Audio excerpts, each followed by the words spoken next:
Growing up in a household where only my twin sister was doted on, I came to accept it as normal. How wonderful it must be, I thought, to have a close-knit family. The people who say, "We must cherish our family," are likely those who have been cherished themselves. They probably experienced their family's love without question, considering it a given. My situation was different. My family was anything but close, and I don't remember ever being treated as important.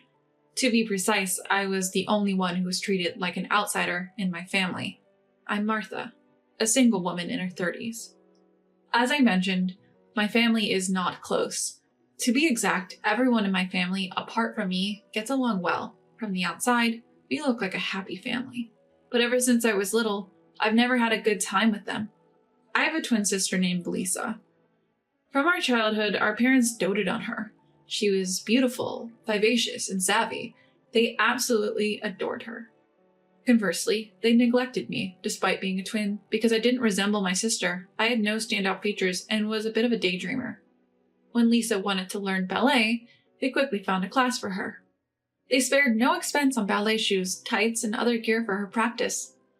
At every recital, they enthusiastically ordered extravagant costumes to make sure Lisa looked the cutest. In contrast, whether I said, "I want to go to swimming school," or "I want to take piano lessons," the reply was always the same. "You don't need any classes. It's a waste of money to let a clumsy kid like you do anything." That was all I ever heard. I still vividly remember the scene of sending off the three of them from our front door as they happily went out to celebrate when Lisa won a ballet contest. Despite all the money they had spent on her ballet lessons, Lisa quit when she said, "I've had enough," as she advanced to high school. Our parents didn't say a word. Their favoritism became glaringly apparent when it came to our college education. When Lisa said she wanted to live alone in the city and attend a private women's university, they were all smiles, saying she didn't need to get a scholarship or a part-time job as they would fully support her financially.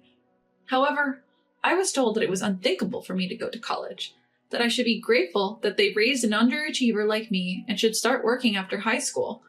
After a lot of negotiating, I was barely allowed to attend a local public university on the condition that I wouldn't rely on my parents for money, would contribute financially to the household, and would take care of the chores. From then on, I struggled juggling studies, a part-time job, and housework. I had a scholarship, so I couldn't afford to fail any subjects. I had to pay for my own living expenses, so I couldn't take time off work. If I didn't do the housework properly, they'd make me drop out of university. I spent every day rushing about, working my fingers to the bone. In contrast, my sister, who occasionally came home, looked just like a typical college student with fashionable clothes and hairstyles, seemingly enjoying her campus life with study and leisure. She always mocked me, who hardly had time to care about my appearance and looked worn out. "You really always look so shabby, don't you? I don't want people to think I'm your twin sister. I can't believe you can go out looking like that. I couldn't live if I were you, let alone go outside. And by the way, the university you go to must be really low level, right? Is there any point in you going to such a school? Isn't it just a waste?" My mom, siding with my sister, also scorned me. "She's right, you know, Martha. You're not the brightest bulb. Going to college will be a waste for you.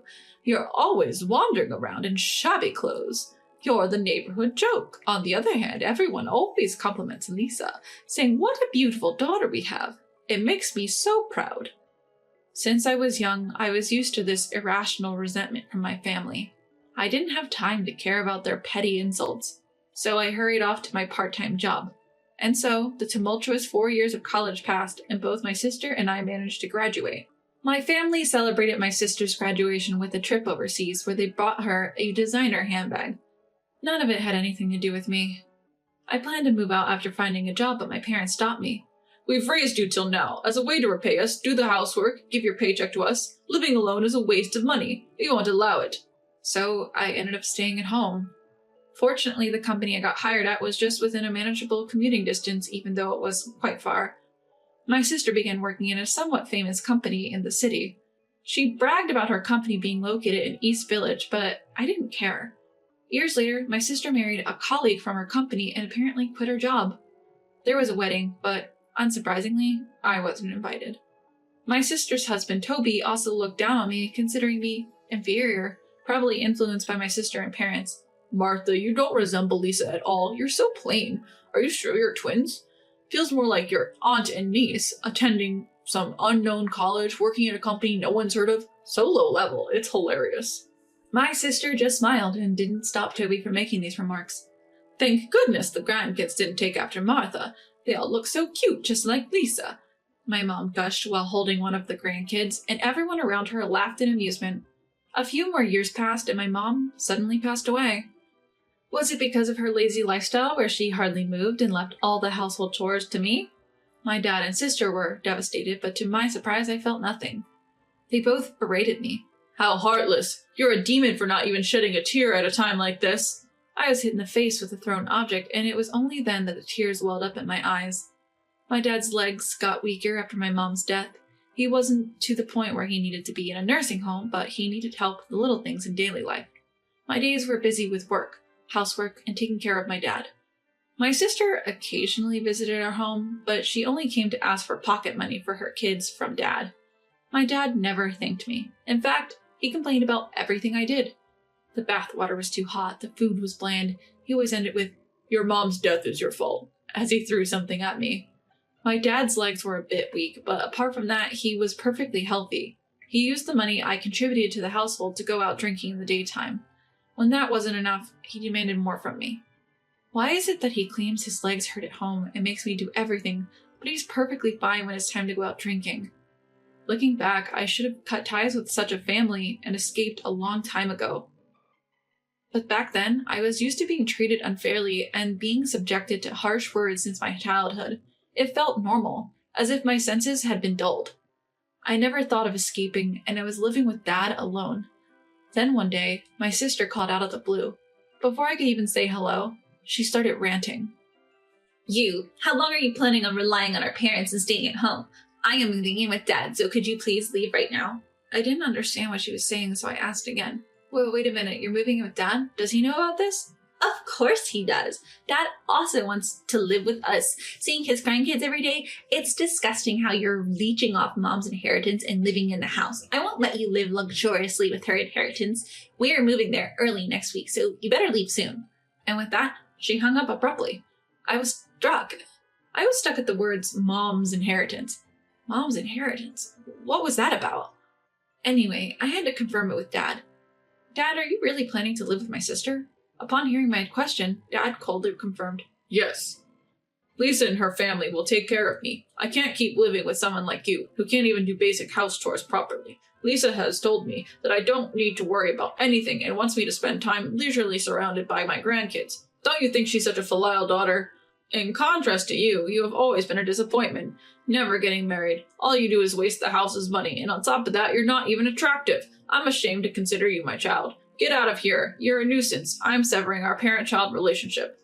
I found his words odd. What does he mean by wasting the house's money? I had a lot on my mind, but it finally hit me. Since both Dad and my sister are asking me to leave, there's no need for me to hold back anymore. I decided to leave this place proudly. I called my sister. "Like you said, Dad also wants to live with you. He said he's cutting ties with me. I will leave by this week." "That's very understanding of you. Please don't cause any trouble for us in the end. You're not a part of our family anymore." "Right, sorry for all the trouble I've caused so far. By the way, when I move out, I can take my belongings with me, right? Clothes and such?" "We don't need any of your stuff. I bet they're all cheap anyway. Take everything, but don't touch the house's money or stuff. If you do, I will call the police." "Got it. I will only take my things." And I hung up the phone. "Well, I gotta move out all my stuff," I said, rolling up my sleeves with gusto.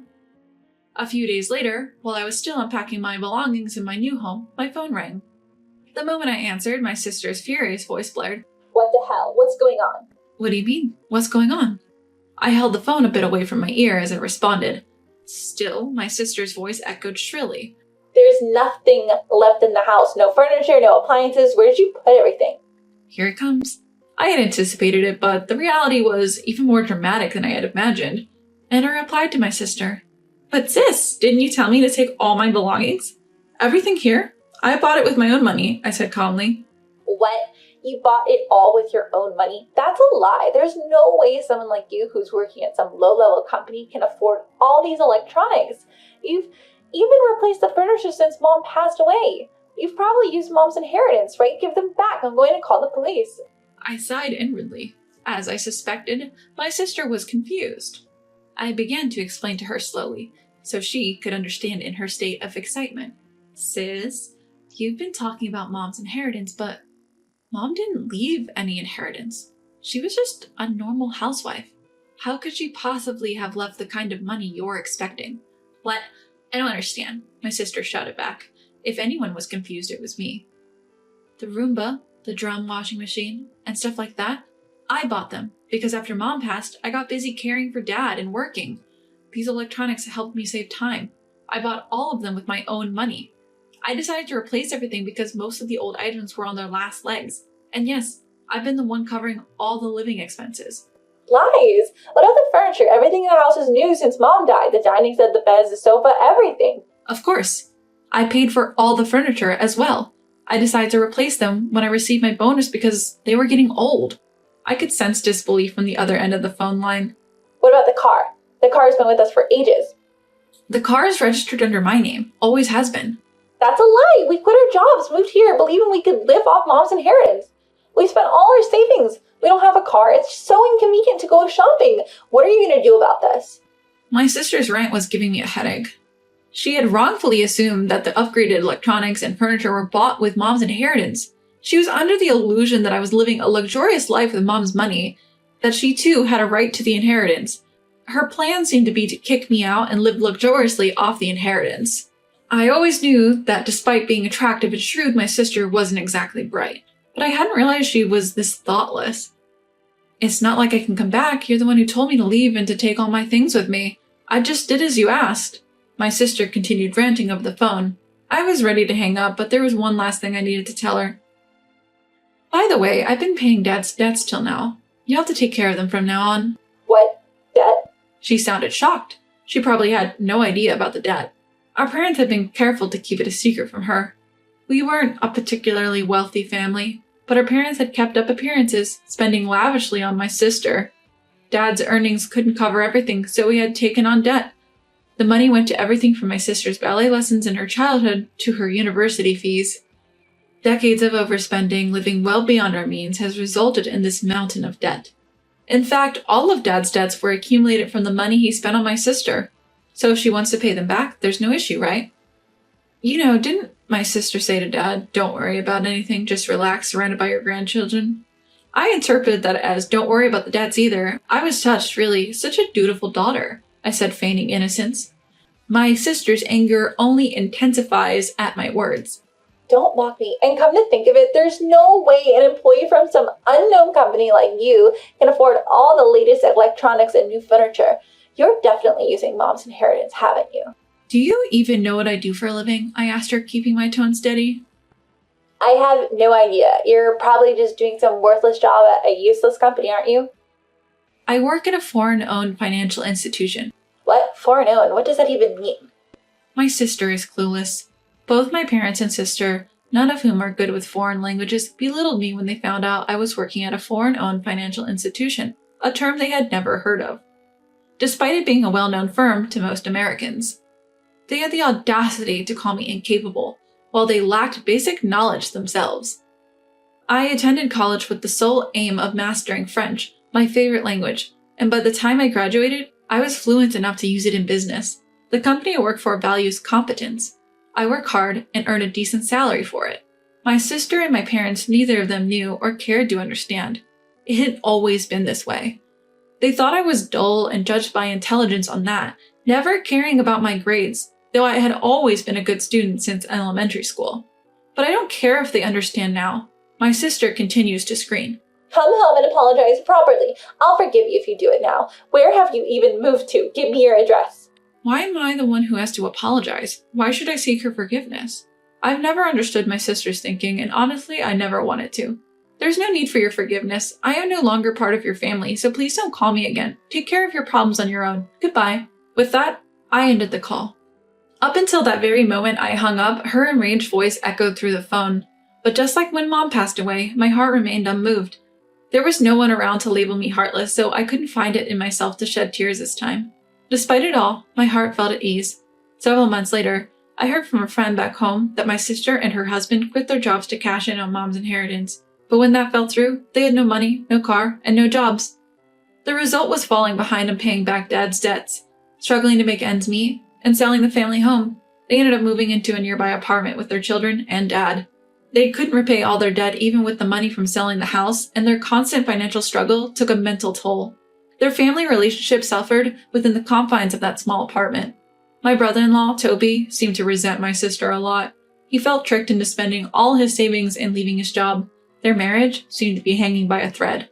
The silver lining was that their children quickly made friends with the kids in the apartment, and they seemed to be living relatively happily. That must be their only saving grace. I moved closer to work, and I am thoroughly enjoying spending all of my earned money on myself and spending my time on myself too. Life is so comfortable when I only have to worry about my job and my own needs. I leaned back on my new sofa, looking at my hands. My fingertips glistened with a beautiful nail art. After living a stifled life for so long, I plan to enjoy this carefree, solo life for a while longer.